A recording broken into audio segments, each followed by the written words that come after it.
Welcome to our used 2013 Terrain 321 BH. Starting right in your back bumper here, just kind of squeeze it together, pulling out of there. Inside of the bumper, you're going to find your sewer hose. Take note of those two ears and the adapter here. It's how they're hooking it up to your sewer system. And the hose itself, once fully extended, is about 20 feet long. Just keep it stored in the bumper back here to help keep any sort of stench out of the unit. The cap just presses back into place. In this corner, as well as each corner of the trailer, you got these stabilizer jacks here. All they do is they run down, contact the ground, give it another turn or so just to firm it up, and that'll get rid of any sort of bounce or sway that you see you got in the unit right now. Just keep things firm while you're out camping. A couple of steps forward and we found your power inlet. So as you pop that open, you're gonna find a standard 30 amp end there. Most campsites have that. You can just plug straight on in and you're good to go. We do also provide you with a 15 amp adapter, so if you're looking to plug in at home to charge your batteries or run your fridge, you got the power to do so. Straight down underneath there is your sewer system. So that cap there, if you just kind of press on it and give it a turn, it'll pop on out of there. It's got the same two ears on it that your sewer hose had. On the left, you get a gray valve. On the right, you get a black. Black valve is controlling your black tank. Black tank is filled from your toilets. This is, of course, going to be your dirtiest water, so we'll dump that first. Once that's done, you can then come to the gray. Gray tank is going to be filled from your sink as well as your shower. So typically cleaner water. We'll dump that last to help keep that sewer hose as clean as possible. Straight up from there is going to be referred to as an off-door side light. Just kind of let you see if you're dumping at night or having to hook up. Down underneath here is your second gray water tank. So it works the exact same way as the one in the back. This one's working for your kitchen sink. Up front's your water inlets. On the left, you get a fresh water inlet. Your water hose will plug into there, turn on the water, and that'll fill up your fresh water tank. You know that tank is full once it starts spitting water out of that vent there. Right beside it's your city water connection. Same water hose will plug into there, turn on the water, and that pressurizes the lines throughout the unit. Down underneath it, you get your fresh water tank drain right back here. Just got that valve. You can open that up. It drains itself out. So I'm just gonna let that run for a bit just because I did just summarize the unit. Storage compartments here, as you open it up, has that little finger on the left side there to hold it open for you. And then in the compartment, you're gonna find that water hose. Right inside of that water hose is your park adapter. So your 30 amp cord into there, 15 out to a standard household outlet. You're on the front of the unit. Little light switch right down here. Turn that on, turns on your two front donking lights. Battery box right here. So the battery's housed right inside of there. So as long as you're plugged into that short cord in the back or your 7-pin to your tow vehicle, that battery is charging for you. There's two knobs there you can see, loose them off, push them back. You can open it up. You get access to your propane valves. For the video, I'll pull this right off. Then I can show you that changeover in the back there. So it should currently be green because we're running off of this tank and we got that tank open. Green's just letting us know we've got propane there. If it were to go red while you got a tank open, it's just letting you know that tank's now empty. At that point, just close it off, flip the changeover over to the other tank, run off of that one while you get the one filled. In front's power tongue jack, light switch on the left, and then on the right, down is up and up is down. Other end of your storage compartment here, same sort of finger there, just holds it open for you. Then inside, right up on the wall there, is a little light. This jack right here is for all of your stabilizers. So 3/4 inch end just fits right onto there. Run them up and down.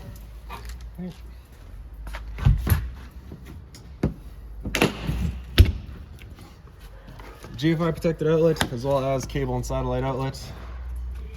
Hot water tank here, so you just line up that little keyway and you can pop it on open. Your control for turning it on with propane is just inside the unit. For turning it on with electricity is just a little switch down there. Turn that on, fires it up.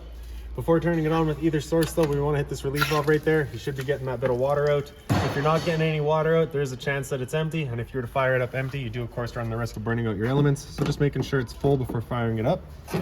Once you're done, just lock it back down with that keyway. Service port for your fridge here, nothing really for you to worry about. It's just kind of a vent really. Down underneath it's the exhaust for your furnace. So if you're ever running your furnace, you just want to make sure it's not blocked off. It does get hot. Straight up from there, you'll find your two exterior speakers. Black tank flush valve here. So you may notice over time after having gone and dumped your black tank, your monitor panel is still reading 1/3 or 2/3, whatever it may be. Typically it's just some debris inside of the tank hanging between the probes causing that misread. So you'll just take your water hose and plug it into there. Open up that black valve, turn on the water, and that'll just flush out that tank for you. Your rear kitchen here, so as we open this up, it's got gas struts that will open for you. Your light switch just straight up top there. A little bit of storage. Hot and cold water at the sink, of course. I'm just gonna run that antifreeze out of there, get some water over here. There we go. Drain that out once you're done. This little piece here, if you flip that up, down underneath it, there's this little black lever there. If you pull that straight on out, that'll just kind of prop it up for you. Then you can grab this bottom piece here, swing that right out. Once you're out all the way, there's a little lock right back here. It's gonna pop into place. That'll just kind of hold it out for you. And your propane hose is gonna run down the back. down underneath the unit. So you have that dust cap there that you'd pull out. You're gonna push that quick connect collar back, insert your hose, lock it into place, and then you get a little valve on the bottom there. You open that up. With that valve open, you cannot undo that quick connect, so it's just kind of an added safety. Right? Then you can open it up, bring these wings out just to prevent any sort of wind from blowing out your flame. Turn it over to high, and just as it clears the air out of the propane lines, there we go. Right. Once you're done, just turning it off, letting it cool down, closing it all back up. Close off the flow of propane, undo that quick connect collar, stick that dust cap back in there. And then for the hose here, just kind of knotting it up to itself, not tightly, but just enough so it doesn't flop around. Then you can just swing it right back in. Push that little latch back, lock it back down. Cable and satellite outlet, as well as the power outlet back there. So if you're looking to have TV outside, you can, as well as the one up front, of course. A little bit of storage here. And a 120 volt fridge. So as long as you're plugged in, this guy's going for you.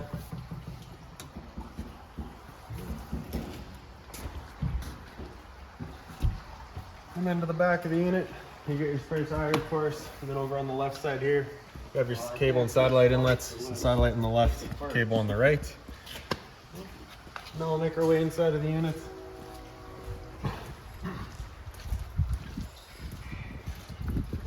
This little T-latch there would sit into there, just kind of holds the door open for you.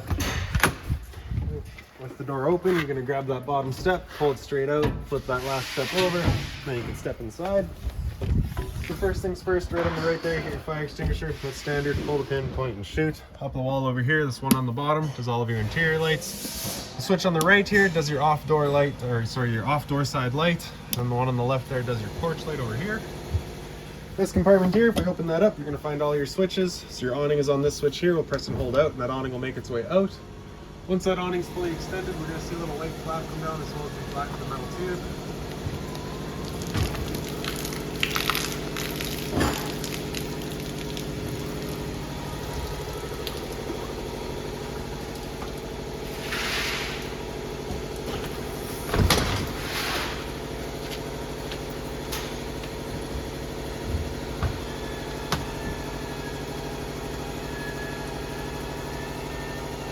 There's our flap, and the tube's actually gray, right? So with it out like that, if it were to start raining, it's of course going to hold some water. So what you can do is grab either arm, front or rear, loosen off this knob, and pull that arm straight down and in, tighten up that knob, and then you can see that changes the pitch of the awning out at the head, allowing water to then run off. And if you like that angle better, because it does give you more shade, you can do the same thing with the arm up front. Before you bring it back in though, you just want to make sure these knobs are loosened back off with your arms fully extended, just so you're not running the risk of bending them. We'll press and hold in, the awning will make its way back in. Again, you're just watching to make sure that your fabric's over top of the tube. And the last thing to keep in mind with your awning is it does catch a lot of wind. So once you get up to about 15-20 kilometers an hour wind, you want to bring it back in, again, just so you're not running the risk of bending your arms. Up from there, you get your slide out switches. You can see previous owner did label them. So on the right, here's closet. That does your back closet. So press and hold out, and the closet room will make its way out. Living room's the same deal. Press and hold out, and that slide will make its way out. Once the slides are fully extended, they just kind of stop in place or blow a breaker.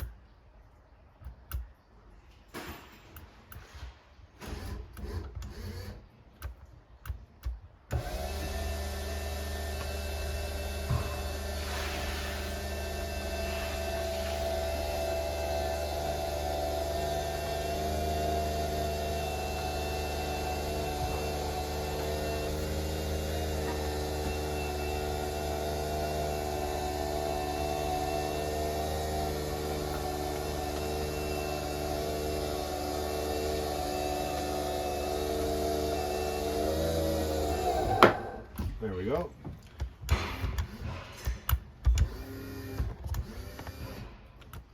Okay, we'll have to look into that. Up top, you get your water heater controls. For electricity, you got that switch on the right. Just flip that on, turns it on for electricity. For gas, that flips there. Switch that on. That red light's going to come on, letting you know the ignition sequence will start. Once that sequence has started, the light's going to go out. It's going to try that 3 times. If after the 3rd try it doesn't fire up, this light's going to come on and stay on. At that point, just off and back on to reset it. Stood right here, you can hear the click of the igniter and the whir of the flame. We know the tank is good. Monitor system's on the right side here. Water pump switch is in the bottom corner there. Turn that switch on, turns on your water pump, drawing out of your fresh tank to pressurize your lines. Battery here, so you can see we're currently C for charging. G would be good, F is fair, L is low. Your fresh tank, as you fill that up, will go to a third, 2/3, and full. Same idea for your black, your gray, and your galley. So your gray is going to be for your shower and your bathroom sink, and your galley is going to be for your kitchen sink. This compartment here is just open storage. If you're looking to access the hot water tank for winterization purposes, once it comes time, those 2 screws there, you can pop that panel out of the way. In the front bedroom, you'll notice that you are currently missing a mattress. We do have that coming in for you right away. Closet space here, as well as straight across the top. There's a little reading light here on both sides as well. And if you were to pick up the foot of your bed, you do get access to a little storage compartment there. Same sort of closet space here. And the same light right up here as well. These 2 speakers, I believe, are referred to as set C. Emergency exit here, so you're just pulling this red tab to get rid of the screen. Take this handle here, throw it outside, hop on out. Blinds throughout the unit, just sit where you leave them. Simple as that. TV mounting bracket location will go right there. Cable and satellite outlet for it right here, or sorry, your antenna outlet. Turning the antenna on, you just hit that button there, you get that little green light letting you know it is turned on. 12-volt outlet if you were to have a 12-volt TV. Storage up top here. Power outlet, TV of course. And then right down there you can see you've got the cable satellite outlet there as well. Okay. Stereo here, pretty straightforward. Power button there turns it on. Speaker set A, I believe, is your living room set. Speaker set B, I think, is your bedroom set. Speaker set C is your outside set. B and C could be flipped around. Don't quote me on that. Mode to get through all your inputs. You get your AM, FM there as well. Bluetooth to connect to your phone. Pretty straightforward. More storage. And the slide out. Your light's just on its own switch there. You do get the storage across the top. Same emergency exit back there that you had in the front bedroom. The couch, if you're to take your back cushions, throw them off to the side. And take this and flip it over. There's your bed. Once you're done, super simple, just flip it back over and stick those back cushions in place again.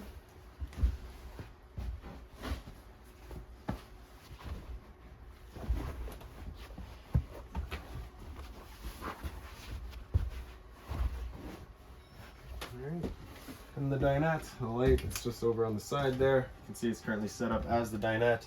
If you're to take your table and wiggle it out of its legs, the legs will then wiggle out of their bases. The table can sit onto those 2 ledges. Take the back cushions, fill in the center to create your bed. Straight up from there is your smoke detector. You do get a roof vent right here in the living room as well. Just turn that knob to open it up. In the kitchen, you get your storage up top here. A little light right underneath it. Hot and cold water at the sink, of course. Sink cover is just soft plastic, so nothing hard on it. Storage space here. And the drawer space. So that's all the owner's manuals that we got for the unit, just right in there. And then some more open storage. Microwave up top here, pretty standard, just like home. Range vent underneath it, you get your fan as well as your light. For the stove, you're gonna flip it over to high, hit it with a lighter. And I do just recommend starting with that center one just because it is a high output burner. It'll clear all the air out of the propane lines a bit quicker than the other ones. Right. In the oven, same deal. Turn it over to pilot, press and hold. And right in the back. Get that pilot light going. Once you have it going, you just hold the knob in for another couple of seconds and you can release. The flame will then hold itself. Turn up to your desired temperature, and there she goes. Once you're done, back down to pilot, but if you're traveling or leaving the unit, you just want to make sure it's right off. Underneath it's your power converter. Press the top and center, it'll pop on open. All of your breakers are in the middle there. Whenever a breaker breaks, it sits in the center, so just turn it off and then back on to reset it. All of your fuses are on the right side. Whenever a fuse pops, you'll get a little red LED right beside it, letting you know exactly which one went. LP detector beside all that. So propane's heavier than air, it sits on the floor. That guy detects it, starts going off just like a smoke detector would. For your fridge, power button on the left there with it close to flush, that's it turned on. Button on the right there with auto illuminated, it's first looking for 120 power. If AC power is taken away, it'll flip over to gas automatically. If you want it to run solely on gas, you're gonna have that button come out over flush, it'll fire up on gas. If that check light were to come on there, it's just letting you know it hasn't fired up. At that point, just off back on to reset it. Freezer up top. And your fridge down low. Temp selection in the top right there. Thermostat's kind of right along the wall from there. So center right is off, all the way to the right is heat. For heat, you're just gonna leave your fan in, for cooling or heat, you're just gonna leave that fan in auto high. It's just gonna select what's most appropriate, and just select your temperature, which will fire up. With that furnace going, it's using the floor registers to move its air. If we go center left and you get into fan speed, at that point you can select your low or high fan. Again, otherwise just leave it in auto. For cooling, just select your temperature all the way over to the left. That'll turn off everything else and turn on the air conditioner. With the AC going, you got two different options. You can have this lever here open, in which case we're dumping all of our air into the living room here, or you can close it off and it starts moving its air through all the ceiling ducting. Once you're done, just turning it back to off. And then in the bathroom, light switch is just over on the right. So the left switch does your roof vent, light switch is on the right. GFI protected outlet, test on the left, reset on the right. So if you ever have outlets that don't work, it's the first thing you should check. Toilet there just flips on open. Your flush is just the trigger in the back side there. Medicine cabinet, hot and cold water of course, and some storage underneath. Just being mindful of your drains and your water lines. For your shower, you just have that travel latch there. Undo that, then you can flip it on open. Hot and cold water, of course, and the standard head and hose. Some pantry or closet space right here, depending on what you wanted to use it for. So there's a drawer. Then in the back here, okay, so you can see this is just your closet. All the lights back here just on their own switches. TV backer there, as well as your outlets for it. Bunk spaces. This bunk here does also flip up. It comes on up and then you get the slider right there. Just kind of closes it up right like that. For travel, I do recommend it's down. Same emergency exit back there that you had up front. Right. Then just kind of your open closet space here.